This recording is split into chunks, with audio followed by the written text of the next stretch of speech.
Welcome to the Circuit of Success. I am your host, Brett Gilliland. Today, I've got Mark J. Silverman. Mark, how we doing, man? I'm doing amazing. Thank you for having me on the show. Absolutely. Coming to us from Virginia. Right? Yep. What's going on in Virginia today? The weather is absolutely stunning, and it's quiet, and my dogs are not insisting on barking at anybody on the sidewalk, so it's a good day. That's a great day. That's a great day. We don't want that happening. Well, you are an executive coach, a speaker, a podcaster, an author. So excited to tell your story today and get some good wisdom for our listeners. But as an executive coach, I know you've worked with leaders and teams around the world. You're helping the CEOs. You're helping all the leaders in those organizations. What I wrote down here is underlying behaviors and mindsets that sabotage all time management and productivity tools. So that's some good stuff to talk about, man. So let's dive in. But before we do that, Mark, if you could just give us a little lay of the land on what's made you the man you are today, and how did you kind of wake up to where you're at in the world that you're living in now? If I have to give any credit to what made me the man I am today, it would have to be being a dad, right? Yeah. Having kids made me the man I was today. Everything else, kind of came with the package. But when I became a dad, everything started in earnest. One of the things I found out was that I was severely ADHD when we had my kid tested. So we went to the doctor, and we all got tested because, we didn't want him to feel singled out. And the doctor says, who's off the charts, and I don't even know how he functions. And I'm like, yeah, my kid, right? And doctor points to me. And I was in my 40s at the time, and that was like a revelation. I now understood why it took me so much effort to do normal things. I was a high achiever, but it was always at the end of the quarter. It was always just in time. I would do big things, but not little things. And, you said, but before we turn the microphone on, you talked about, being extraordinary at the ordinary things. Yeah. Those of us who have ADD are really good at the extraordinary, and we have trouble with the ordinary. So those steps get missed. So for me, I was having trouble. I had left my corporate career. I was a high-tech sales guy, really quite successful there. But again, always the hockey stick at the end of the quarter. Yep. Because the sense of urgency wasn't there. And I kind of liked being the hero. That helped my dopamine hit, Silverman brought in the last $3 million we needed for that quarter. Right. When I became an executive coach, I became an entrepreneur. And they didn't tell me that when I became an entrepreneur, I no longer had kind of a jerk sales manager, looking over my shoulder, telling me what to do. So I'd be sitting in my office, not doing a lot of the things I needed to do to make this coaching practice successful. And it was frustrating to me. Because I knew to narrow things down to get to just a few things that were important, and I still wasn't getting them done. And the revelation came to me that, I generally do what I want to do, and I don't do what I don't want to do. So I decided I was going to get a PhD in how to get things done as a guy with ADD, and kind of sitting in his office by himself. And I spent the summer of 2015 figuring out what made me tick and what made me not do things and what made me do things. And what I figured out was, if I was excited about it, if I was interested in it, it got done really easily. If I wasn't, it didn't get done. So I started to notice that I would say yes to things that weren't really important to me. I would say yes to things because I didn't want to disappoint people. I would say yes things because I was afraid not to be liked, or that kind of thing. Yeah. And I would do things because I thought they were a good idea.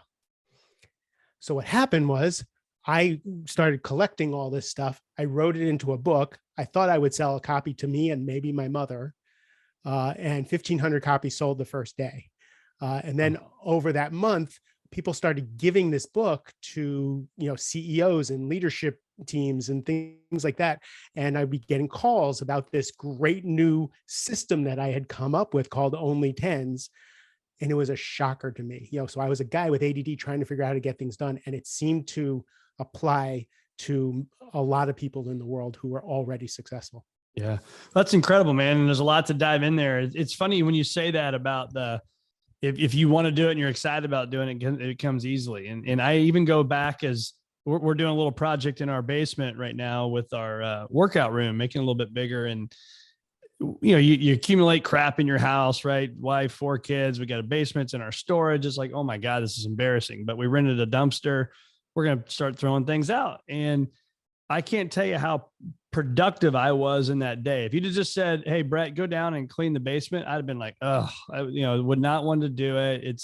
But when you have the end in mind of what I could see the workout room looking like when it's done, when all this crap was out of there, then I was productive all day. Like I didn't want to stop, right? From sun up to sundown. And so it's just amazing. It just made me think of that when you were talking about that. So I guess that's probably the way you are, right?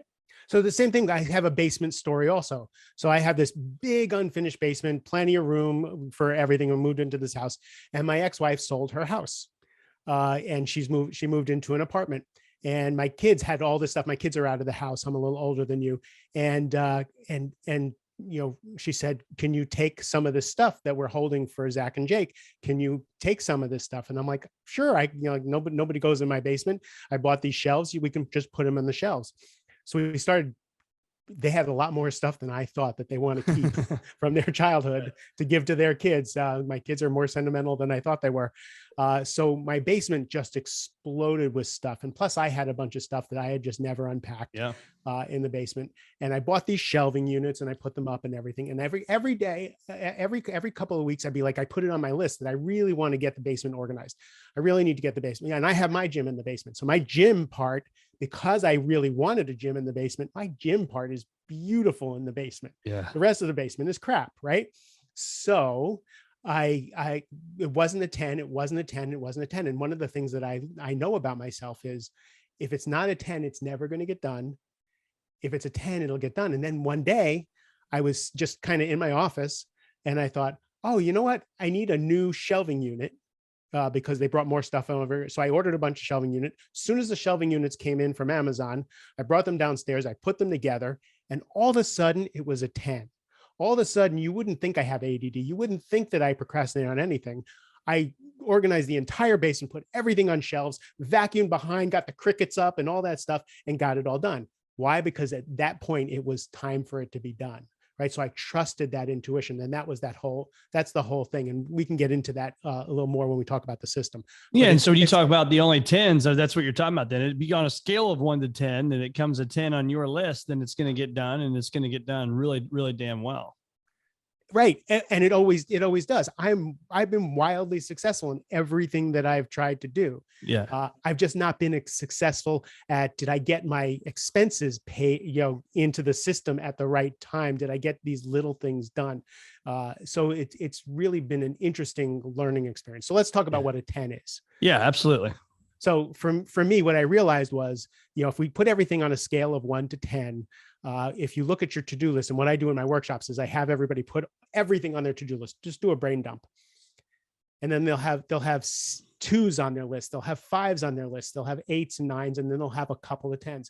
And I'll explain to them. All right, so what a 10 is it absolutely must get done by you, and it must get done by you today.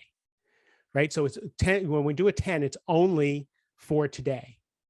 We can expand that out to the week's 10, but right now I'm looking at today. It must be done by you, and it must be done by you today, or you have juice to do it. Like you're excited. Like when I got excited, when the shelves came from Amazon, I got excited about organizing the basement, and I trusted that, right? There were other things I should be doing, editing a podcast, writing, another chapter in my book, following up for a client, but I had juice for it. So I trusted it and I went with it.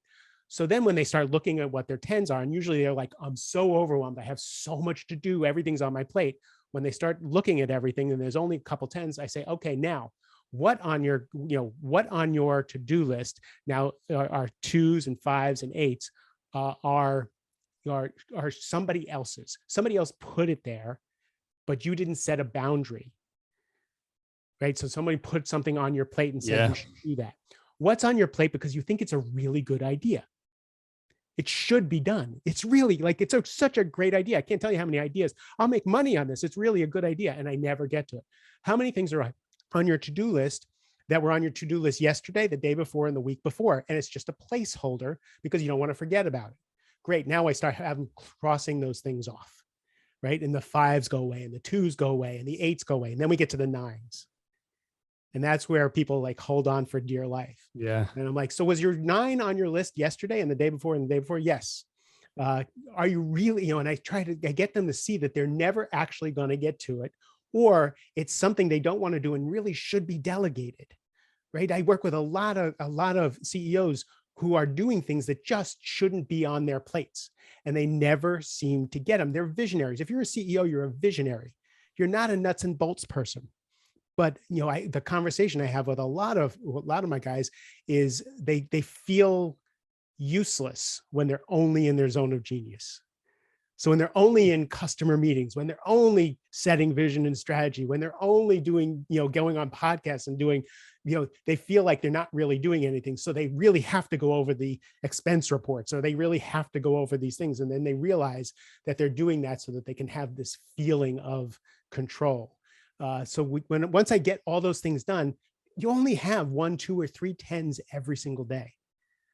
What I learned over that summer when I was writing the book was if I only had 2 or 3 10s during a day, I committed to doing those things, right? One of the things that killed my self-esteem and kills all of our self-esteem is not keeping our word to ourselves. So let's say you say, I'm going to lose 10 pounds.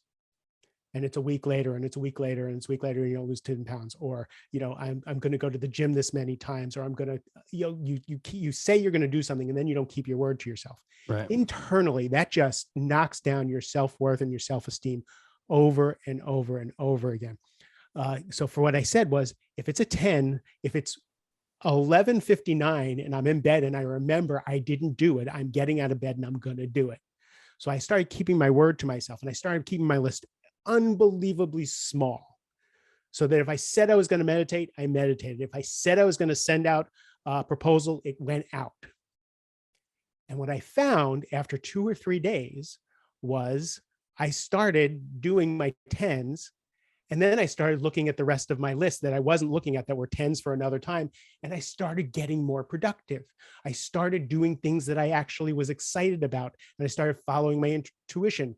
One of the things that happens when you get out of overwhelm is you start to get that gut feeling. And that gut feeling is when you pick up the phone and you call a prospect at just the right time with just the right message. Yeah. And you start following that. And business exploded, and everything changed from there.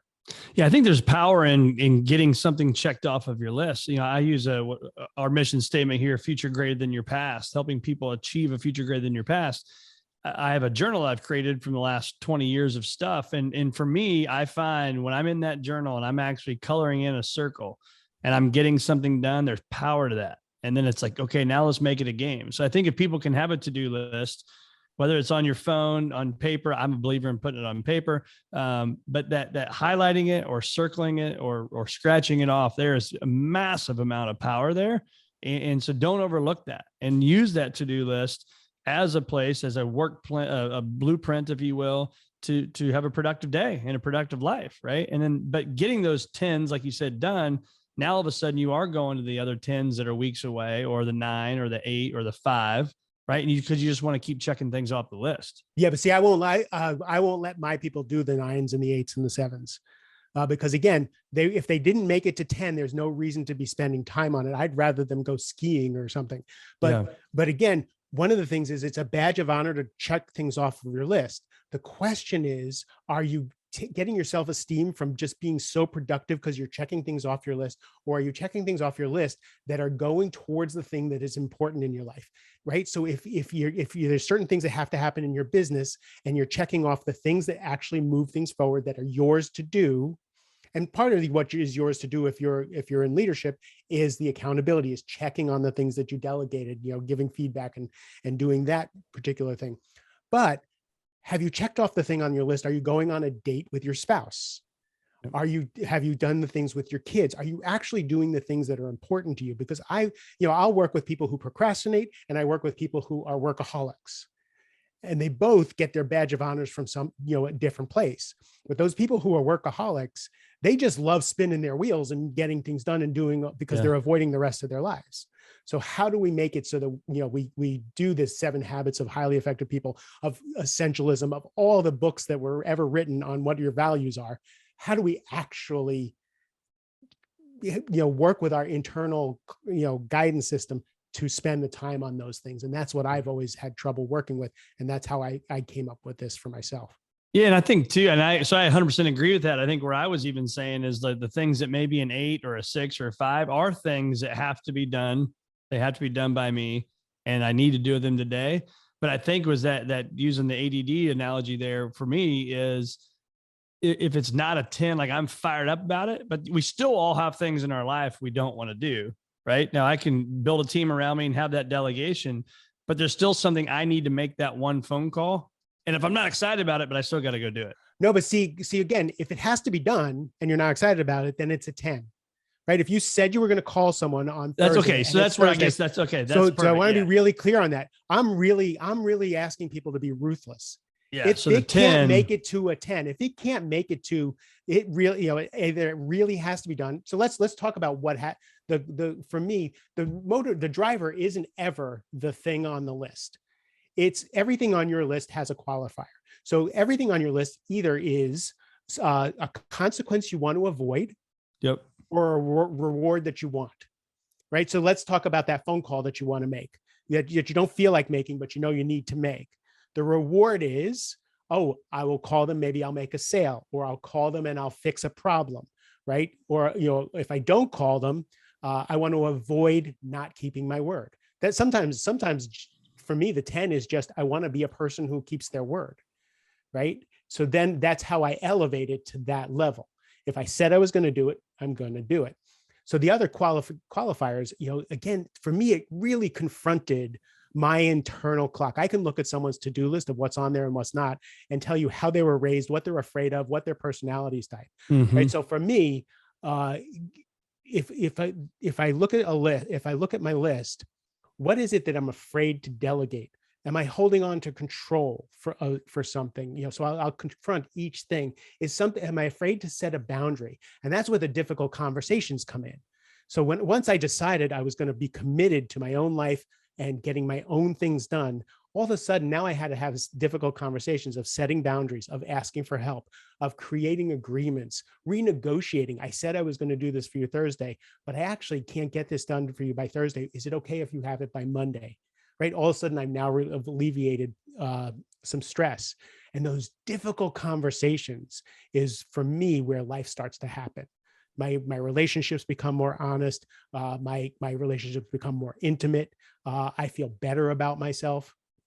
So yeah, that's what fosters the. It reminds me, a number of years ago, we did an exercise with our team, our executive team, and it was write down the top 10 things you think you do. And then I presented those, and then they went around and we kind of voted quietly, so they didn't impact each other's vote. What do they need from me to be able to do their job the best on this list of 10 things? What do they need from me to do my job, or their job? I'm sorry, the best.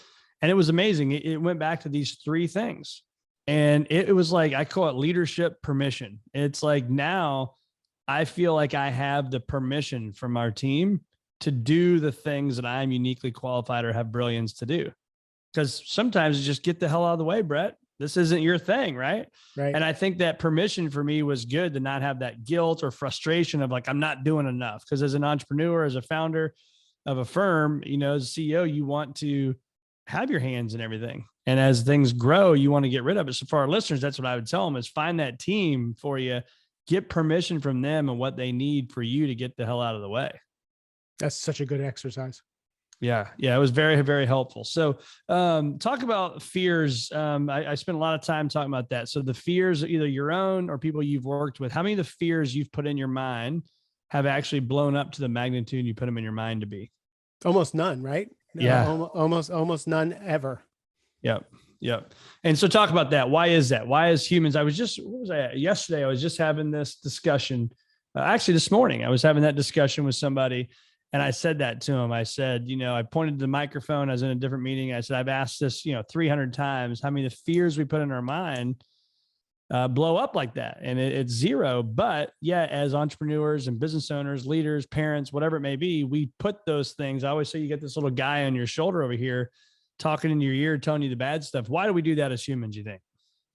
I think, well, one is because we won the DNA lottery, where our ancestors who were fearful and ran away survived.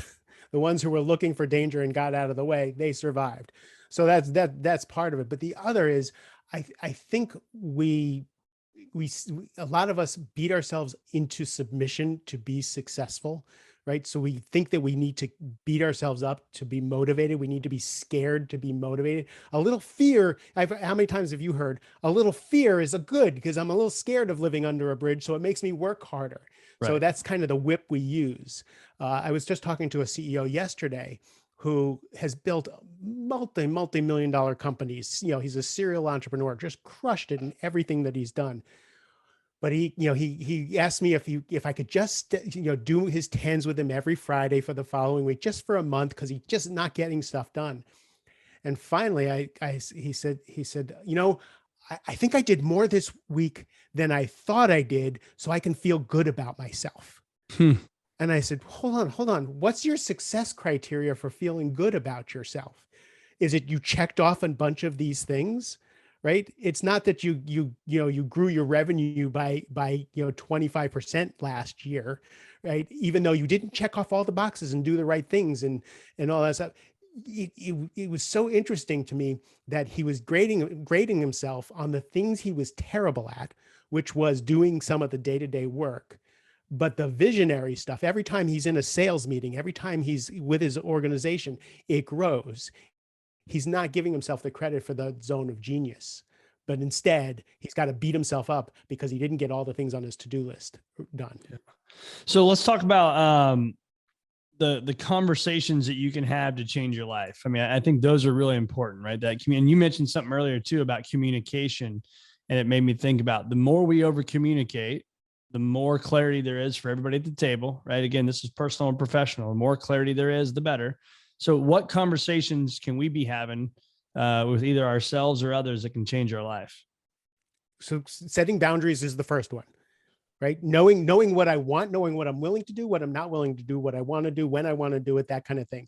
And having a self to come from, right? It confronts our sense of self-worth once we start to have these conversations. I can put in a book all day long that you need to set boundaries, you need to say no, you need to do all these things. But if we don't work with those those childhood fears and those traumas and the things inside that keep us from doing those, we're never going to have success. Yep. So every time I think I'm going to go have a conversation, I notice what's going on with me and what's stopping me. And then I'm able to get support and go have those conversations.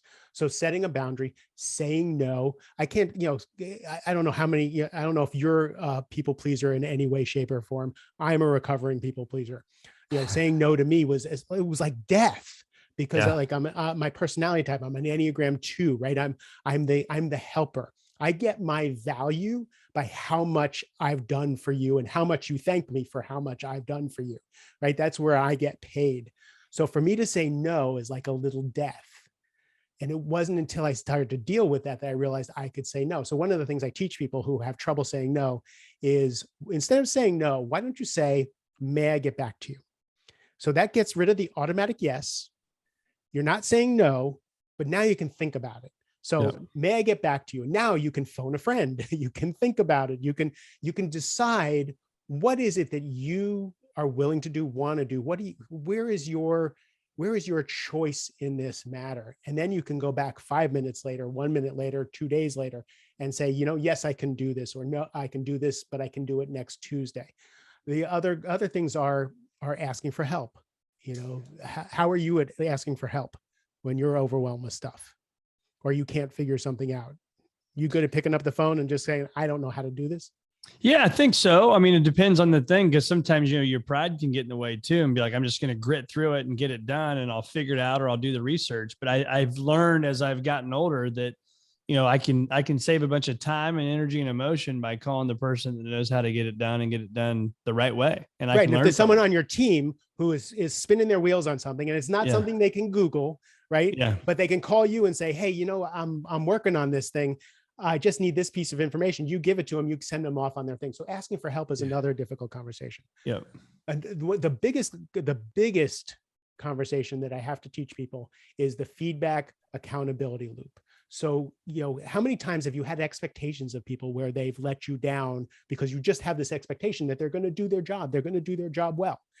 And you haven't had an explicit conversation of what their job is, what it is you'd like to see them do it, and at what level you'd like to have them do it at. Right? Have you created an explicit agreement there? Now, once you've had the agreement, have you gone back and checked on that and given them feedback on how that went? That's another difficult conversation because people are like, they just should know how to do their jobs. Right. And that's just not the case. If you have a teenager, like, you can have expectations all day long that are not going to happen. I used to have my kids sign a document that said, we had this conversation and this is what you agreed to, because they would forget. Doesn't work every time. Employees are the same way. Yeah. So I think, I hear those: set boundaries, asking for help. I call it the power of no, feedback accountability loop. I think the key to that is a process as well. And I would assume you're a pretty detailed, disciplined person. So what is that process like for you to be successful and win your morning or win your day? What's that look like? Well, for me, I'm not a detailed person at all. And I'm disciplined because I know the things that make my life work and don't. So I'm up at 5:20 every morning. I'm on my meditation cushion. I have all my stuff together. I go and have coffee. So can I stop you there? So when you say all my stuff, let's dive into the weeds here, because you're a big picture guy, just like I am. But I'm learning we got to get in the weeds here so we can get the real nuts and bolts here. So my meditation cushion, and you said all my stuff. What is that? So it's usually pen and paper. Okay. It's usually a book of some sort that I like, and I kind of mix it up. I don't like having a morning routine where I do everything the same all the time. Sometimes it's reading, sometimes it's journaling, sometimes it's meditation, sometimes it's prayer. Like it's all kinds of different stuff. But I'm always on the cushion at 5:20 in the morning, ready to go. With whatever contemplation practice is up for me.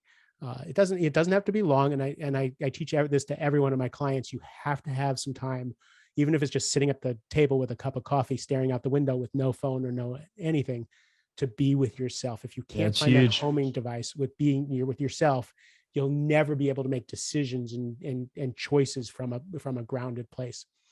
So that's essential for me. Okay. So you got that. And then what? What else? Then we meet for coffee in front of my fish tank. I bought myself, I have this gigantic saltwater fish tank that I love. So we meet for coffee for 15 minutes in front of the fish tank. And by we, you mean you and the fish? No, me and my partner. Okay. And then I go and exercise. Yep. And then I start my day. But it's, I started when my kids were little. I had to get up early before they woke up. Yeah. Get some alone time so that I could have my own time to get myself to be the best dad and husband and, person I could be. Yeah. I like that. And talk to us about your sleeping. I think, obviously it's very, very important, but I mean, where do you rank sleep? If I had to do exercise, movement, whatever you want to call it, sleep, water intake, and food. I am a terrible sleeper. I get in bed at 10 o'clock. I'm in bed at 10 minutes after 10 every night, and fall asleep immediately. And I wake up at 2 o'clock, 3 o'clock every night, and various ways of getting back to sleep. It's just been that way since I quit drinking, 33 years ago. Oh, wow. Even if so I'll get up, I'll pray, I'll meditate, I'll watch a TV show. But I've given up. I've interviewed sleep experts. I've read every sleep book. I have not been able to sleep very well. But in every other area of my life, food is, I'm just turned 60 years old. what I put in my body is really important if I want to have the energy to create what I want to create at this age. So exercise, absolutely. water, food, the right foods, connection, all those things to be vibrant and alive at this age is what I do. So what's your exercise routine look like? What are you doing? I see a trainer once a week. I think that anybody who can afford it should have a trainer. If you can't afford it, a buddy, so that you have someplace to go. I get injured real quickly, really easily, and frustrated because I get injured so quickly that I found a gifted trainer who's really helped me stay strong. And then I'm in the gym. I'm on my elliptical. I walk my dogs 2 miles every day. I dance. Sometimes I had a trainer who told me he'd rather me dance than be on the elliptical. So I dance sometimes, and stretching is also the non-negotiable. Stretching is the most important thing to me because I've had debilitating back pain. Yeah. And I think you can get that back, right? I mean, if you lose it and you're not very flexible, you just got to get after it and make it happen. Slowly, right? Slowly. Because again, you get brittle. One of the things is I'm not going to be the guy throwing around weights in a gym ever again. Yeah. I just get injured, right? I needed to give that up in order to be able to get on the floor with my grandchildren. Yep. That's the key right there. So what risk would you say, Mark, you're happy that you took, but it was a risk but it's paid off? God, I've taken so many risks. Becoming a coach. When I left a job where I made $500,000 a year to go talk to people for a living. And that was, I supported an ex-wife, 2 kids in $1 million house. I supported my parents. I had a pretty lavish lifestyle. And when I decided to become a coach, I didn't think it through. I had to pay my own health insurance. I pay my own American Express. So that risk has been the dumbest and the best, one of the best decisions I've ever made. Isn't that amazing? Like, how long though? So let's talk about that for those people that are, maybe they've made a dumb decision, they think, but it's ended up being the best decision. Because I similarly, when we started Visionary, I had a nice career, and the name of our firm is Visionary Wealth Advisors. And it was scary, right? My wife was pregnant with our 4th child. She was 8 months pregnant when we launched the company. We had just built a new home. I mean, all these things. And I think that fear, why I asked that question earlier, the fears hold us back from doing things, to following our dreams and following our passions, right? And here you had a good job, the home, all this stuff, and you walk away from a nice income. Why did you do that? And why is it a good decision now? Talk to that person that's right now scared to death. Well, when I talk to other people about when I coach people into making transitions, I tell them, don't do what I did.